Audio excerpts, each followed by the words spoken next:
Hello friends, स्वागत है आपका आज की इस नई वीडियो में। तो आज हम देखेंगे बिजनेस लॉ का जो आपका इसमें वैलिड कॉन्ट्रैक्ट रिक्वायर्स किसे कहते हैं कि एक कॉन्ट्रैक्ट को वैलिड कब कहा जाएगा। ठीक है, तो चलिए शुरू करते हैं। ये जो वीडियो रहने वाली है सेमेस्टर 1 के बच्चों के लिए रहने वाली है। तो देखते हैं हम कि एक जो वैलिड कॉन्ट्रैक्ट है कब कहलाएगा एक वैलिड कॉन्ट्रैक्ट। ठीक है, इसको एक एग्जांपल से भी मैं समझाऊंगा लास्ट में। जो हम ये सारे 7 के 7 पॉइंट है इसको हम एक एग्जांपल में क्लियर कर लेंगे। तो चलिए हम पहला देखते हैं टू पार्टीज। तो पहला था टू पार्टीज। किसी भी कॉन्ट्रैक्ट को बनने के लिए सबसे पहली चीज होती है कॉन्ट्रैक्ट में व्यक्ति का होना। तो इसमें क्या बता रखा है कि 2 व्यक्ति का होना जरूरी है एक कॉन्ट्रैक्ट को वैलिड कहलाने में। अगर 2 व्यक्ति नहीं है एक कॉन्ट्रैक्ट के अंदर तो वह क्या है एक इनवैलिड कॉन्ट्रैक्ट माना जाएगा। जैसे कि अगर आप एक कॉन्ट्रैक्ट बनाना चाह रहे हो, क्या आप कभी अकेले से खुद से ही कॉन्ट्रैक्ट कर सकते हो? नहीं कर सकते। आपको क्या है किसी एक व्यक्ति की जरूर पड़ेगी उसमें। अगर आपको ये बात अभी समझ नहीं आ रही हो तो लास्ट तक बने रहे वीडियो में, आपको पूरा समझ आ जाएगा। इसको एक एग्जाम्पल से मैं बताऊंगा अभी। तो यही था आपका टू पार्टीज। अगला आता है एग्रीमेंट। एक कॉन्ट्रैक्ट को बनने के लिए सबसे महत्वपूर्ण चीज दूसरी जो है वह है एग्रीमेंट। बिन एग्रीमेंट के कोई भी कॉन्ट्रैक्ट नहीं बन सकता। एग्रीमेंट क्या होता है? एग्रीमेंट में एक प्रपोजल होता है, एक प्रस्ताव होता है कि एक व्यक्ति जो है किसी चीज को करने या ना करने का प्रस्ताव देता है। और दूसरा होता है एक्सेप्टेंस, कि जो दूसरा व्यक्ति होता है उस प्रपोजल को एक्सेप्ट करता है। अगर वह एक्सेप्ट कर लेता है तो वह एग्रीमेंट बन जाता है।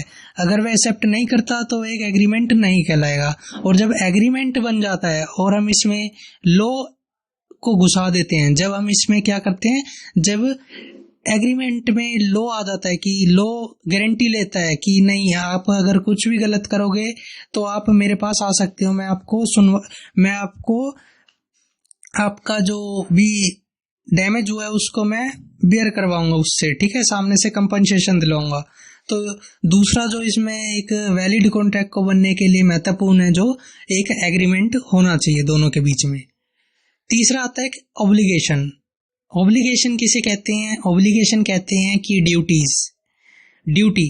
ड्यूटी का मतलब क्या होता है कि जो हम एग्रीमेंट कर रहे हैं, ठीक है, उस एग्रीमेंट में दोनों की कोई ना कोई ड्यूटी होगी। ठीक है, या तो एक की ड्यूटी होगी या एक की नहीं होगी, किसी भी चीज को करने के लिए या ना करने के लिए ही इसमें क्या बताया गया है, ऑब्लिगेशन कहते हैं। एग्जाम्पल देता हूं इसके लिए मैं आपको। जैसे कि आप गए अपने दोस्त के साथ एक घूमने, ठीक है, तो वहां पे ना आपने किया कि शर्त लगाई आपने अपने दोस्त से कि देख, अगर ना तू अपने फोन को पानी में फेंक देगा ना तो मैं तेरे को 1000 रुपये दूंगा। तो आपके दोस्त ने वो एक्सेप्ट कर लिया। ठीक है, अगर उसने अपना फोन फेंका पानी में तो क्या है, आपको देने पड़ेंगे 1000 रुपये। क्यों? आपकी क्या वो ड्यूटी बन गई, आपने कमिटमेंट कर दी उसके बारे में। ठीक है, ये आपकी ऑब्लिगेशन है, आपको फुलफिल करना पड़ेगा। क्यों? क्योंकि उसने भी अपना फोन डाला है, उसने भी तो अपनी जो ड्यूटी थी, जो ऑब्लिगेशन थी वो पूरी करी। ठीक है, अगर वो एक्सेप्ट कर लेता है इस चीज को तो, अदरवाइज वो भी नहीं कर सकता। अगर उसने एक्सेप्ट ही नहीं किया आपका ये जो आपने प्रपोजल दिया है तो कैसे वो करेगा? तो कैसे ये ऑब्लिगेशन कहलाएगा? ठीक है, अगर वो एक्सेप्ट कर लेता तो आपको अपनी जो ड्यूटी थी, जो आपने कमिटमेंट करी थी, उसको फुलफिल करना पड़ेगा। तो ये भी एक आपका वैलिड कॉन्ट्रैक्ट को बनने में सबसे महत्वपूर्ण रोल निभाता है। ठीक है, इसका एक एग्जाम्पल लूँ मैं लास्ट में, फुल फ्लेज एग्जाम्पल है वो। ठीक है, बिल्कुल इजी एग्जाम्पल है और बिल्कुल समझ आ जाएगा आपको। अगला आता है intention to create legal relationship. ठीक है, ये सबसे महत्वपूर्ण है ये भी, कि अगर एक कॉन्ट्रैक्ट हम बना रहे हैं आपस में, तो क्या है, दोनों की क्या है, एक इंटेंशन होनी चाहिए। ठीक है, अगर मेरी इंटेंशन ही नहीं है किसी के साथ लीगल रिलेशनशिप बनाने की तो मैं उसके साथ लीगल रिलेशनशिप नहीं बना सकता। ठीक है, अगर हाँ मेरी इंटेंशन है, मेरा इच्छा है कि हाँ भाई मैं इसके साथ बनाऊं, ठीक है, तो मैं बना सकता हूं। इसी कहते हैं हम आपका लीगल इंटेंशन, मतलब कि रिलेशनशिप बनाना एग्रीमेंट में। ठीक है, लीगल रिलेशनशिप बनाना। अब जैसे कि अगर हम अपनी फैमिली में किसी से पैसे उधार लेते हैं तो हम कोई एग्रीमेंट वगैरह नहीं करते। क्यों? क्योंकि हमें पता है हमें दे देंगे ये, ठीक है, या हम लौटा देंगे इनके पैसे। वही अगर हम किसी थर्ड पार्टी के साथ या बाहर किसी के साथ अगर हम ऐसा ही पैसे का लेन देन करें तो हम क्या है, हम एक एग्रीमेंट बनाते हैं उसके लिए, ठीक है, कॉन्ट्रैक्ट बनाते हैं उसके लिए, और उसमें जो है पीछे लिखा रहता है, लीगल रिलेशनशिप रहती है, दोनों की इंटेंशन रहता है। अगर किसी ने नहीं दिया ना दोनों में से, तो क्या वो फट जब ही क्या चला जाएगा, कोर्ट में जाएगा वो कि मेरे पैसे दो आप। क्यों? क्योंकि उनका इंटेंशन ही था बनाना लीगल रिलेशनशिप, ठीक है ना। तो इसके बाद आता है फ्री कंसर्ट। फ्री कंसर्ट क्या होता है? एक वैलिड कॉन्ट्रैक्ट को बनने में फ्री कंसर्ट एक महत्वपूर्ण रोल निभाता है। फ्री कंसर्ट का मतलब होता है बिन किसी दबाव के, ठीक है। कोई भी अगर एग्रीमेंट कर रहा है तो उसमें कोई दबाव नहीं होना चाहिए, वह उसकी स्वयं की इच्छा के अनुसार ही होना चाहिए। अब जैसे कि एग्जांपल लेता हूँ इसके लिए मैं, अब ए है, एक व्यक्ति है, उसका घर है, ठीक है, वो घर अपना 1 करोड़ में बेचना चाहता है, लेकिन वही एक बदमाश है, ठीक है, तो वो बदमाश क्या कह रहा है ना, भाई तू 1 करोड़ में तो मैं तेरे से लूंगा नहीं, तू मेरे से 50 लाख रुपए ले ले और अपना घर खाली कर दे। वो मना कर रहा है, जिसका घर है वो कहता नहीं मैं तो नहीं लूंगा, मैं तो 1 करोड़ लूंगा। अब ये जो बदमाश था, इस बदमाश ने क्या करा, इसने गन ली और उसके माथे पे धर दी गन, ठीक है। अब वो डर गया कि ये मेरे को मार ना दे, और उसने क्या है, साइन कर दिए कि जा मैंने तेरे को 50 लाख में अपना घर दे दिया। तो क्या ये एक वैलिड कॉन्ट्रैक्ट है? नहीं है। क्यों? क्योंकि इसने क्या, फ्री कंसेंट नहीं था। फ्री कंसेंट मतलब कि इस पे दबाव बनाया गया था एग्रीमेंट करने के लिए, कॉन्ट्रैक्ट करने के लिए, ठीक है। तो ये क्या है, फ्री कंसेंट होना चाहिए, ठीक है। लेकिन अगर इसने जो घर बेच रहा है अपना और उसने साइन कर दिए फ्री कंसेंट के बगैर, तो भाई उसकी जिम्मेदारी है, फिर एग्रीमेंट तो वैलिड ही कहलाएगा, ठीक है ना। हाँ, अगर वो बंदूक रख रहा है मेरे माथे पे और मैं पुलिस को कंप्लेंट कर देता हूँ जब भी, तो क्या है, मैं एग्रीमेंट में नहीं एंटर होता, तो मैं अपनी बच गया, ठीक है, मेरे को कुछ दिक्कत नहीं होगी। लेकिन मैंने साइन कर दिए उसके गन रखने पर, तो क्या ये तो एक कॉन्ट्रैक्ट में मैं एंटर हो गया। कॉन्ट्रैक्ट में जो बातें लिखी हैं वो तो फुलफिल करनी पड़ेगी मेरे को। तो फ्री कंसेंट होना चाहिए एक एग्रीमेंट के अंदर, कॉन्ट्रैक्ट के अंदर, जब भी वैलिड बनता है वे। फिर आता है 6th पॉइंट है हमारा, लॉफुल कंसिडरेशन। पहले हमें एक कंसिडरेशन का मतलब पता होना चाहिए। कंसिडरेशन का मतलब होता है किसी के बदले में कुछ। इसको सिंपली भाषा में बताऊं तो एक हाथ से दो और एक हाथ से लो। कंसिडरेशन का मतलब होता है, अब जैसे एग्जांपल लेता हूं मैं, आप सुबह सुबह जाते होगे दूध लेने, तो आप क्या करते हो, अंकल को पैसे देते हो, दुकानदार को पैसे देते हो, ठीक है, उसको क्या है, पैसे मिल रहे हैं, और वो उस पैसों के बदले में आपको क्या दे रहा है, दूध दे रहा है, मिल्क दे रहा है। तो क्या है, ये कंसिडरेशन है दोनों के बीच में। एग्जाम्पल दूसरा ले लो, आप लेने जाते हो, मान लो बुक लेने गए, तो बुक के लिए आपने पैसे दिए, आपको बुक मिली, ये क्या है, कंसिडरेशन है।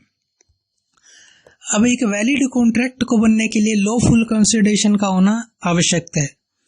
लॉफुल कंसिडरेशन किसे कहते हैं, कि जो लीगली क्या है, जिस चीज का आदान प्रदान करना, ठीक है, जिस चीज को ट्रेड करना, आदान प्रदान करना, लीगली भाषा में, लॉ की भाषा में क्या है, वैलिड हो। अब जैसे कि मान लो मैं बंदूक ले रहा हूं असली की, और मैं बंदूकों को ना आपस में खरीद बेच रहे हैं, ठीक है।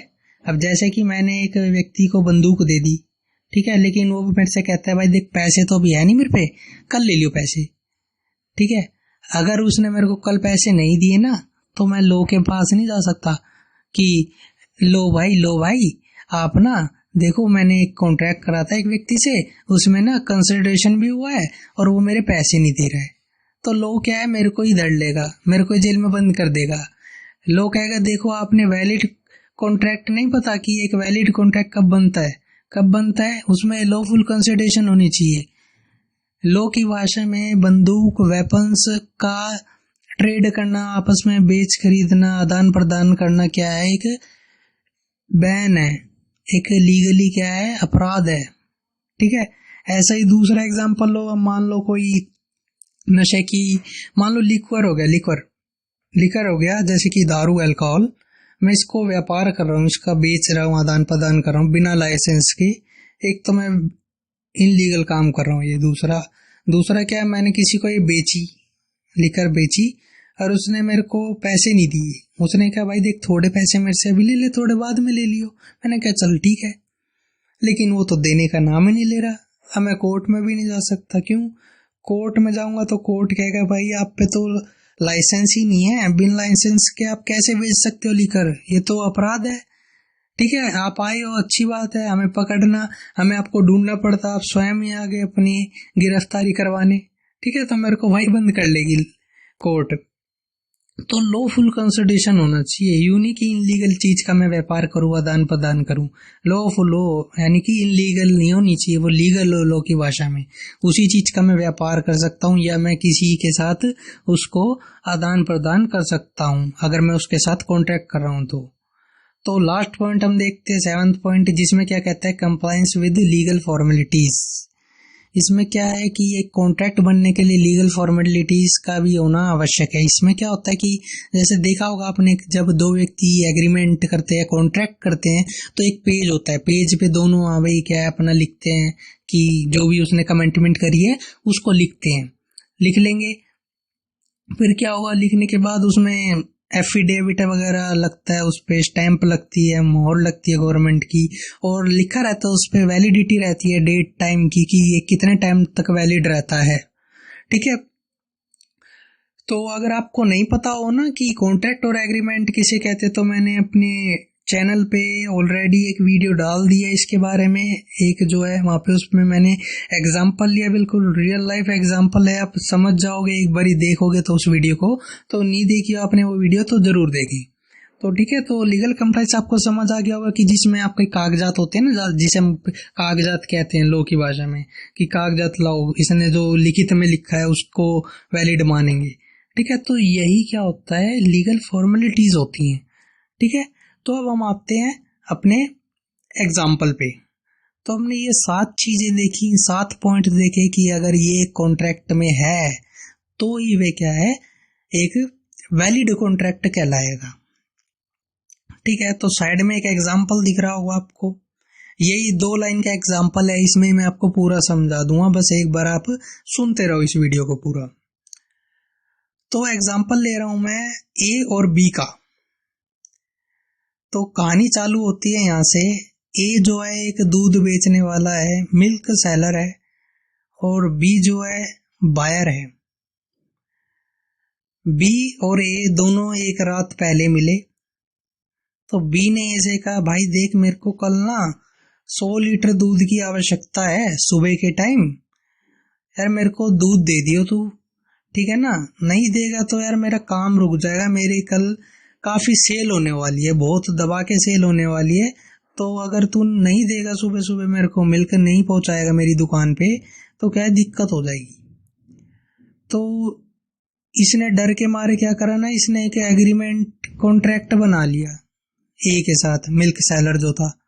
कहा भाई देख मेरे को तेरे पे विश्वास तो है, लेकिन यार मैं तेरे साथ ना एक कॉन्ट्रैक्ट बना रहा हूँ कि ना तू मेरे को मिल्क सेल करियो कल पक्का 100 लीटर। तू नहीं करेगा ना तो मैं जो है अपना जो मेरा नुकसान होएगा मैं तेरे से उठा सकता हूँ, ले सकता हूँ, मैं कानून के पास जा सकता हूँ तेरे को इस चीज को लेके, अगर तू मेरे पास नहीं आया कल 100 लीटर दूध लेके। तो ये जो था वो ज्यादा कॉन्फिडेंस में था, कहता कोई नहीं कर ले यार, मैं आऊंगा तो वैसे भी, लेकिन कर ले। तो एग्रीमेंट कर लिया इसने। ठीक है, कर लिया।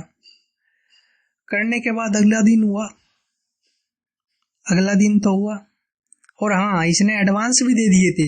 अब याद आया, बी ने तो एडवांस भी दिया था पैसा कि लो तुम्हें आना जरूर है, यानी कि बी जो है बिल्कुल क्या है, उसको तो था कि दूध कल चाहिए ही चाहिए, कुछ भी हो जाए मेरे को नहीं पता, तू आइयो जरूर। देखो क्या इसने डर से एग्रीमेंट भी कर लिया, पैसे भी दे दिए एडवांस में। ठीक है, तो इसको क्या है, दूध पक्का चाहिए। सुबह होगी लेकिन ये जो था आया ही नहीं। ठीक है, आया ही नहीं, अब होगी दिक्कत। अब क्या है, बी चला गया कोर्ट में। बी गया कोर्ट में और कहा देखो महाराज, जो हमारे बीच जज से कहा महाराज देखो जो हमारे बीच में जो था एग्रीमेंट हुआ था ना, कॉन्ट्रैक्ट हुआ था, वह वैलिड है। अब जो वैलिड में आपको जरूरत होती है एक वैलिड कॉन्ट्रैक्ट को बनाने में, वो हमने सारी फुलफिल की है। कैसे फुलफिल किया जज ने? कहा कैसे? कह रहा देखो महाराज, पहला टू पार्टी है हमारा, देखो ए और बी हैं, दो हैं। कहता हाँ। जज कहता हाँ पहला तो सही है, चलो। दूसरा कहता है कि इसने बताया कि देखो महाराज हम दोनों के बीच में एक एग्रीमेंट हुआ था। कहता वो तो हुआ था। जज भी कह रहा हुआ था। कहता चलो दूसरा भी सही है। तीसरा कहता है ओब्लिगेशन। जज कहता है अब बताओ, बी से कहता है अब बताओ ना कौन सी ओब्लिगेशन। तो बी ने बताया ना कि देखो मैंने मिल्क सेलर को कहा था कि तेरे को दूध देना है, मेरे को 100 लीटर, कल मेरी सेल ज्यादा होगी तो तेरे को देना आवश्यक है कल, ठीक है? नहीं दिया तो मैं तेरे पे क्या कोर्ट में जा सकता हूँ। तो बी ने कहा ना जज से कि देखो महाराज बनी ना इसकी ओब्लिगेशन, बनी ड्यूटी बनी ना एक ही, कि उसे मेरे को क्या है मिल्क सेल करना है कल। जज ने कहा हाँ जी हाँ, आपके फेवर में ही जा रहा है सारा प्रोग्राम। फिर आता है चौथा कि intention to create legal relationship. इसका मतलब क्या है? जज ने भी कहा देखो हाँ भाई मेरे को पता है ये कि तुम्हारे बीच में क्या है, एक रिटर्न में एग्रीमेंट हुआ था। तो बी की क्या थी, एक इंटेंशन थी लीगल रिलेशनशिप बनाने में ए के साथ। समझ गया जज इस बारे में भी। फिर पांचवा आता है फ्री कंसर्ट। तो फ्री कंसर्ट ही था, बी ने कोई जबरदस्ती नहीं करी थी, गन नहीं रखी थी, ठीक है ना? ए की अपनी इच्छा थी, ए ने खुद आपका जो है ये एडवांस पेमेंट ली, एग्रीमेंट भी खुद किया, उस पर कोई हमने क्या है जोर जबरदस्ती नहीं करी। फिर आता है हमारा लीगल कंसिडरेशन।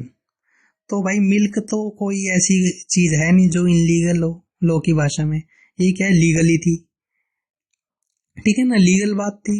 तो क्या है ये हमारा क्या है फेवर में जा रहा है ए के, ये की कॉन्ट्रैक्ट जो है वैलिड है। फिर लास्ट जो था कंप्लायंस विद लीगल फॉर्मेलिटीज, तो ये भी हमारा क्या है फुलफिल हुआ था। क्यों? जब हमने रिटर्न में कॉन्ट्रैक्ट करा था, तो कॉन्ट्रैक्ट जब रिटर्न में किया जाता है तो इसमें क्या है हम लीगल फॉर्मेलिटीज का उपयोग करते हैं।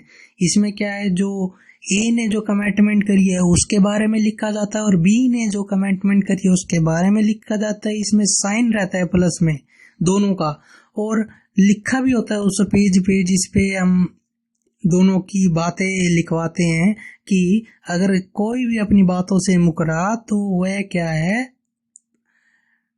अपना खुद ही जिम्मेदार होगा, ठीक है ना? क्यों? क्योंकि कोर्ट में उसे ले जाया जा सकता है और कोर्ट इस चीज में दखल अंदाजी देगा। तो आपको समझ आ गया होगा ये एक वैलिड कॉन्ट्रैक्ट बनने में क्या क्या चीजों की आवश्यकता होती है। मैंने आपको एक एग्जाम्पल भी दिया जिसमें मैंने बताया कि एक जो वैलिड एग्रीमेंट या एक वैलिड कॉन्ट्रैक्ट बना एक ये दो पार्टीज के बीच में, जिसमें मैंने ये सातों चीजों को फुलफिल किया है, रखा है एक एग्जाम्पल में, ठीक है? आपको वीडियो पसंद आई हो तो वीडियो को लाइक करें, अपने दोस्तों के बीच में शेयर करें, ठीक है? एक बार दो बार इस वीडियो को देखोगे तो माइंड में पूरा सेट बैठ जाएगा आपको, और खाली आप एग्जाम्पल भी देख लोगे लास्ट का तो भी आपको क्या है पूरी अच्छे से समझ आ जाएगा। तो वीडियो अच्छी लगी हो तो वीडियो को लाइक करें और कमेंट करना ना भूले। थैंक यू, धन्यवाद।